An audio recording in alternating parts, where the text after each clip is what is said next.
ये भारत की वसुंधरा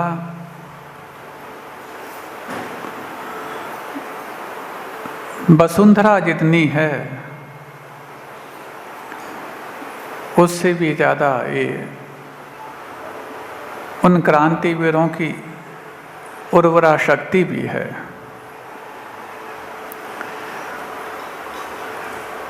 जहाँ पर लोग अपने भौतिक परिवेश में रह कर के भीतर की सामर्थ्य को मरुभूमि में ही समर्पित करते रहते हैं, उस मरुभूमि को भी संकल्प शक्ति की उर्वरा भूमि बनाने का श्रेय जिस वसुंधरा को जाता है उसी का नाम भारतीय वसुंधरा है। मरुभूमि जिसको ऊसर भूमि या अनुपजाऊ भूमि कहा जाता, उस पर भी यदि संकल्प शक्ति एक दूसरे के प्रति अपने समर्पण की भक्ति इस प्रकार के यदि कोई फल फूल लगने लग जाएं, तो उस मरुभूमि को उर्वरा भूमि बनाने के लिए विशेष मालियों की आवश्यकता लगती है। बंजर को उपजाऊ बनाना कोई हंसी खेल नहीं है। बंजर भूमि सिर्फ इसीलिए बंजर नहीं मानी जाती कि उसकी उर्वरा शक्ति कम है, बल्कि इसलिए भी मानी जाती है कि उसको उपजाऊ बनाने वालों की उसके प्रति भक्ति कम है। और जब तक उपजाऊ बनाने वाले भक्ति मात्र रखें लेकिन युक्ति से काम ना करें, तो भी उसकी उपजाऊ शक्ति संभव नहीं। उपजाऊ आप समझते, जिसको फर्टाइल लैंड बोलते हैं, क्योंकि आज के बच्चों को उपजाऊ शब्द सुनना कुछ नया सा लगता होगा, क्योंकि आसपास कोई उपज तो है नहीं कि उसकी उपजाऊ क्षमता के बारे में समझ सकें। तो लैंड की जो फर्टिलिटी होती है, यानी फर्टाइल लैंड जो है, उसकी फर्टिलिटी का ही नाम उपजाऊ क्षमता है। और जब उसमें योग्य बीज बो दिए जाते हैं तो फिर वो न सिर्फ हरियाली से लहलहाती है, बल्कि खुशहाली के फल भी उसमें लगने लग चले जाते हैं। ठीक ऐसा ही जिन फिरंगियों ने इस भारतीय वसुंधरा को डिवाइड एंड रूल, फूट डालो और राज करो की नीति अपना करके इस वसुधा को रेगिस्तानी भूमि करार दे दिया कि अब यहाँ पर कोई एक दूसरे को सहयोग करने वाला, सहायता करने वाला, दूसरों के दुख दर्द में ख्याल रखने वाला और उसको दूर करने वाला बमुश्किल मिल पाए, ऐसे पूरे जब इंतजामात किए, उसी वक्त कई क्रांतिवीर, कई रणवांकुरे इस बात को सहन करने से अपने आप को अक्षम पाए। इसी बीच में एक ऐसा क्रांतिकारी जिसको अहिंसक क्रांतिकारी के रूप में जाना जाता, जिसके बारे में अक्सर 15 अगस्त और 26 जनवरी को ही आप दे दी हमें आज़ादी बिना खड़ग बिना ढाल, इतना कह कर के ही आप उनके प्रति अपने श्रद्धा सुमन अर्पित कर देते। और जब भारत आज़ादी के मुहाने पर पहुंच गया और भारत छोड़ो आंदोलन जो 1942 में पूरी देश ने छेड़ दिया, उस वक्त उस महात्मा गांधी से, तो जब उस एक पत्रकार ने भारत छोड़ो आंदोलन जब चालू हुआ, उस वक्त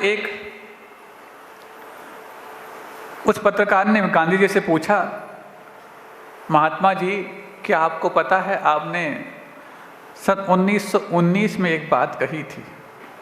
अब 1919 में कोई बात कही हो और कोई 23 साल बाद पूछे तो 1919 कोई एक दिन तो था नहीं, या 1 मिनट तो था नहीं कि उस समय की बात उन्हें याद रहे।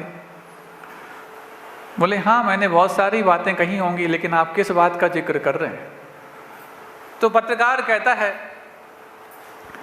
आपने उस समय कहा था कि जब भारत आज़ाद हो जाएगा और आज़ादी के बाद जहाँ पर लोकतंत्र की व्यवस्था और लोकतंत्र का कानून यहाँ पर लागू होगा, तो उस वक्त मैं किसी भी ऐसे व्यक्ति को वोट देने का अधिकार नहीं दूंगा जो परिश्रम में विश्वास ना करता हो। अब जबकि भारत आज़ाद होने को है, क्या आप अपनी इस बात पर आज भी कायम हैं? तो गांधी जी जो जवाब देते हैं कि मैं कायम नहीं, अब उस बात को लागू करने के लिए आमादा हूं।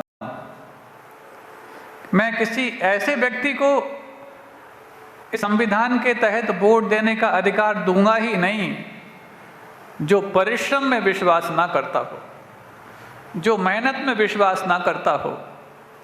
मैं ये नहीं कहता कि कोई व्यक्ति ऑफिस में बैठ कर के काम ना करे, लेकिन जो ऑफिस में भी बैठ के काम करता है उसको फील्ड पे जाके मेहनत करने की अंदर से इच्छा शक्ति हो। इस प्रमाण के आधार पर ही उसको वोट देने का अधिकार दिया जाएगा। सुन रहे हैं आप लोग?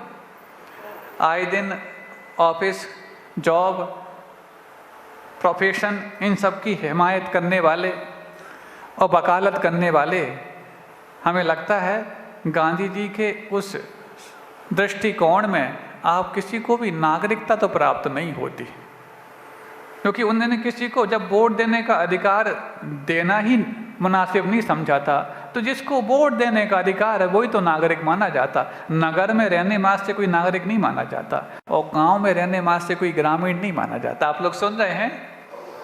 तो जब गांधी जी ने ये वाली बात कही कि अब तो मैं इसको लागू करने के लिए आमादा हो चुका हूं और मैं किसी ऐसे व्यक्ति को वोट देने का अधिकार दूंगा ही नहीं जो सिर्फ मात्र ऑफिस में और एसी में रह करके वो मात्र नियम कायदे बनाता हो, लेकिन फील्ड पर जाकर के उसको क्रियान्वयन करने में कितना पसीना बहाया जाता है उससे वो बेरुख हो, तो मैं ऐसे किसी व्यक्ति को वोट देने का अधिकार नहीं दूंगा। लेकिन हायरी किस्मत इन भारत की और भारतवासियों की कि देश आज़ाद तो हुआ, लेकिन देश का संविधान लागू होने के पहले गांधी जी का अवसान हो गया। अब एक बात समझ में नहीं आ रही, ठीक है गांधी जी ने ये वाली बात कही और वो बात लागू होने के पहले गांधी जी का स्वर्गवास हो गया, लेकिन गांधी जी ने ये वाली बात कही क्यों? क्या जो व्यक्ति ऑफिस में बैठ के काम करता है उसके पास बुद्धि नहीं होती क्या? जो ऑफिस में बैठ के काम करके वो इतने लोगों को काम कराता है उसके पास तो बुद्धि बहुत होती होगी, तो क्या उसको वोट देने का अधिकार नहीं देना चाहिए क्या? और गांधी जैसा बुद्धिमान व्यक्ति इस बात को क्यों कह गया? आप सबके मन में प्रश्न उठ रहा होगा ना? हाँ, लेकिन गांधी एक कोई व्यक्ति नहीं, एक विचार है। गांधी कोई एक मनुष्य नहीं, एक मानवता है। उन्होंने ये वाली बात इसलिए कही थी कि अभी तक इस भारत के लोगों को राजतंत्र की आदत थी। राजा की आज्ञा से चलने वाले ये लोग थे, जो राजा ने कह दिया उतना करते थे। लेकिन लोकतंत्र में कोई राजा नहीं होता, प्रत्येक प्रजा और प्रत्येक उस देश का बासिंदा राजा हुआ करता है। और इनको यदि लोकतंत्र की आदत नहीं है और लोकतंत्र की आदत बनाने में जो अभ्यास काम करता है वो अभ्यास भी इनके पास नहीं हुआ, तो ये लोकतंत्र की आत्मा से खिलवाड़ कर बैठेंगे। क्या मतलब समझ में आया आप लोगों को? जल्दी समझ में नहीं आया होगा और हम जल्दी समझाना भी नहीं चाहते। हाँ, क्योंकि जल्दी समझ जाओगे तो फिर श्रोता और वक्ता का भेद ही खत्म हो जाएगा। तो सुनो, गांधी जी ने ये वाली बात इसलिए नहीं की कि सिर्फ मात्र जो मेहनत करते उन्हीं के पास बुद्धि होती है, वो ये तय कर पाएंगे कि शायद मेरा नेता कौन होगा, ये वोट देने की बात उनके मन में आएगी। नहीं, जो ऑफिस में काम करते हैं उनके पास भी बुद्धि होती है, लेकिन उनके पास बुद्धि लोकतंत्र की बुद्धि नहीं होती है। आज़ादी के पहले का भारत और आज़ादी के बाद का भारत बल्कि इसको ऐसा ना कहकर ऐसा कहा जाए कि 47 के पहले की गुलामी और 47 के बाद की गुलामी की हम चर्चा कर रहे हैं। ये इसके लिए बिल्कुल प्रॉम्प्ट शब्द होगा। 47 के पहले की गुलामी हर भारतवासी जानता है, अनुभव के रूप में नहीं, सिर्फ जानकारी के रूप में, क्योंकि 47 के पहले अनुभव के रूप में जीने वाले आज शायद यहाँ कुछ ही संख्या में मौजूद होंगे या फिर ना ही होंगे। 47 के पहले के हैं कि बाद के हैं? बाद के ही हैं। आज़ाद गुलाम भारत में पैदा होने वाले आज़ाद लोग हैं। तो सुनो, वो आज़ाद भारत में पैदा होने वाले गुलाम कहे जाते थे और तुम गुलाम भारत में पैदा होने वाले आज़ाद मात्र कहे जाते हो, आज़ाद नहीं हो। तो प्रश्न उठ रहा होगा कि क्यों आखिरकार गांधी जी ने ये वाली बात कही कि जो परिश्रम में विश्वास नहीं करता होगा उसको हम वोट देने का अधिकार नहीं देंगे। अरे वोट देने का अधिकार तो हर उस बुद्धिमान को होना चाहिए जो अपना सही और गलत क्या है इस तय कर सके। मेरा शासक कौन हो सकता है, प्रशासक कौन हो सकता है, ये जान सके। क्या ऑफिस में रहने वालों का ये बुद्धि काम नहीं करती क्या? बिल्कुल करती होगी, लेकिन ये लोकतंत्र है और लोकतंत्र की भी आत्मा जीवित तब रहती है जब यहाँ पर कोई यदि आगे बढ़ रहा हो तो उसको सहयोग करने की बात आए। आगे बढ़ते हुए व्यक्ति को ईर्ष्या के माध्यम से पैर खींचने की बात आए तो लोकतंत्र दुबक करके मर जाएगा। और ये आगे बढ़ते हुए व्यक्ति को पैर खींचने की मनसा उसके मन में होती है जिसको अपने परिश्रम पर, अपनी काबिलियत पर विश्वास नहीं होता। और जिसको अपने काबिलियत पर, अपनी मेहनत पर और अपने परिश्रम पर विश्वास होता है, वो कितना भी दूसरा व्यक्ति आगे बढ़ जाए उसको देख के ईर्ष्या नहीं करता है।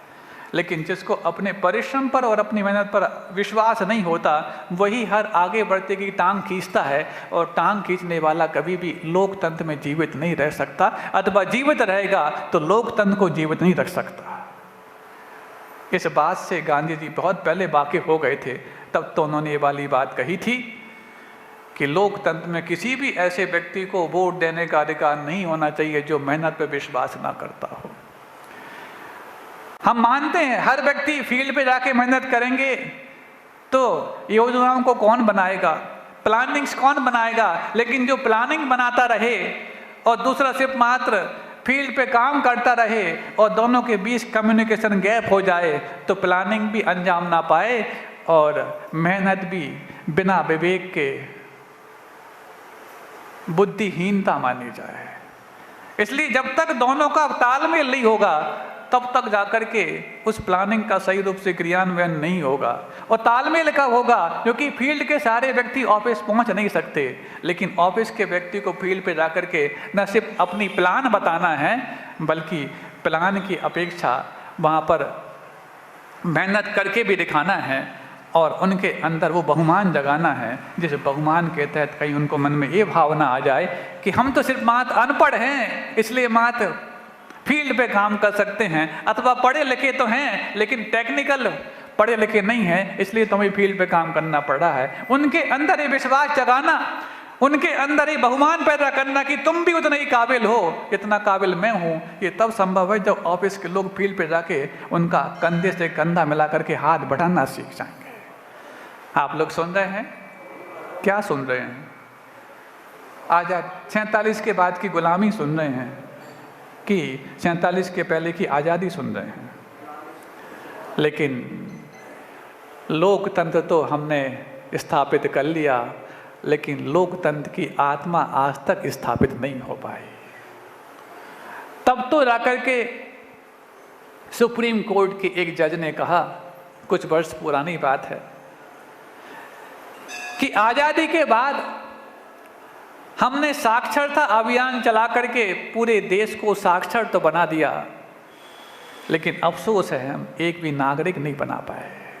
ये किसने कहा?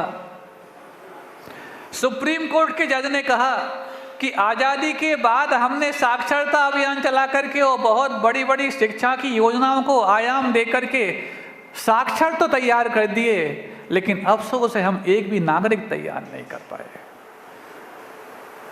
क्या साक्षर व्यक्ति नागरिक नहीं है? जो भारत में पैदा हुआ वो भारत का नागरिक नहीं है क्या? भारत में पैदा हो जाने से यदि कोई भारत का नागरिक हो जाता तो भारत में पैदा तो बहुत सारे पशु पक्षी भी हुए हैं, भारत में पैदा तो वो आर्टिफिशियल इंटेलिजेंस भी हो रही है जो मशीन के रूप में मानी जाती, और वो त्रियंच मात्र प्राणी के रूप में माने जाते, लेकिन उनको नागरिकता नहीं मिल पाती। लेकिन भारतीयता जिनके जिहन में कौंधती है और भारतीयता के सिद्धांत जिनके जीवन में उछल कूद करते हैं, वही मात्र भारत के नागरिक होने के हकदार होते हैं। अब हम एक बात आप सबसे पूछना चाहते हैं, तुम भारत के नागरिक हो कि नहीं हमें नहीं मालूम, तुमने स्वाधीनता का आज तक स्वाद चखा कि नहीं चखा हम नहीं पूछना चाहते, लेकिन जिस लोकतंत्र में जीने के लिए तुम हिमायती करते हो, उस लोकतंत्र की आत्मा को तुम बचाए रखने की कुछ कसना चाहते हो कि नहीं? कि यदि तुम्हें लोकतंत्र में रहते हो तो मेहनत में विश्वास करना पड़ेगा, परिश्रम में विश्वास करना पड़ेगा। और विश्वास करने का मतलब ये नहीं कि शपथ ले लो कि हम विश्वास करते हैं, वहां पर मेहनत करके दूसरों की मेहनत के लिए तरजीह देने का कुछ स्वाद चखना होगा। गुरुजी ने बहुत अच्छा हाइको दिया, रोटी ना मांगो फ्री बीज वालों, लाडली बहना लाड़की योजना सुनो, रोटी ना मांगो रोटी बनाना सीखो, रोटी ना मांगो रोटी बनाना सीखो, खिला के खाओ। आप लोग सुन रहे हैं? फिर से बोलें, ये गुरुजी का सूत्र है और कोई सामान्य गुरु का नहीं। इस युग के तीर्थंकर के समान चर्या करने वाले अरहंत सम संत का सूत्र है। रोटी ना मांगो, रोटी बनाना सीखो, और बनाना सीख गए हो तो उसे मात्र तुम खाते लग जाओ, नहीं, खिला के खाओ। कभी भी जब घर में एक दूसरे के प्रति हम अपने इतने सत्कार के बाद, जिसको परोसना नहीं आता वो अच्छा खाने वाला भी नहीं बन सकता। कला तुम अपने बच्चों को परोसा कैसे जाता है ये नहीं सिखाओगे तो क्या वो कभी आहार दान कर पाएंगे? अपने घर में खाना भी नहीं आता, परोसना क्या? मोबाइल सामने रख करके ठूसने की कला सिखा दी तुमने तो बच्चे को। क्यों? मोबाइल सामने रखो, उसका मनपसंद जो भी है कार्टून लगा दो और उसको कार्टून बना दो, ठूसते चले जाते हैं ना। वो जिसको भूख पहचाननी नहीं आती, जो बच्चे अपनी भूख नहीं पहचान पाते वो दूसरों की भूख मिटाएंगे, क्या गारंटी है? और जो दूसरों को भोजन नहीं करा पाते वो आपको भोजन करा पाएंगे, क्या गारंटी है? अहिंसा परमो धर्म की